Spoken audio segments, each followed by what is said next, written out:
করলা 60 টাকা কেজি, 60 টাকা কেজি, জিঞ্জা 60 টাকা কেজি, ওরা 40 টাকা কেজি, টমেটো কত?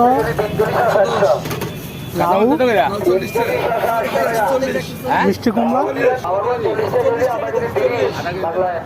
মিষ্টি কুমড়া 40 টাকা দিবে কথা না তো একটা কথা নাই তুই এক কথা কথা তোর এলচি মানে বুঝো না আর কাঁচামরিচ কত করে বেচেন? এই যে তুই এক কথা কই বাজার 3 দিন লাগাই দে মনে কথা দেন না 110 টাকা লাগ 110 টাকা কাঁচামরিচ কত রাখবেন? 40 140 টাকা কেজি, আধা কেজি 70, আর এই উস্তা কত? 110 টাকা কেজি, আধা কেজি 60, উস্তা কত? করলা 60 টাকা কেজি, 60 টাকা কেজি, জিঞ্জা 60 টাকা আটা কেজি উস্তা দেন। ওরা 40 টাকা কেজি, 40 টাকা বড়া দিয়ে একবারে। 100,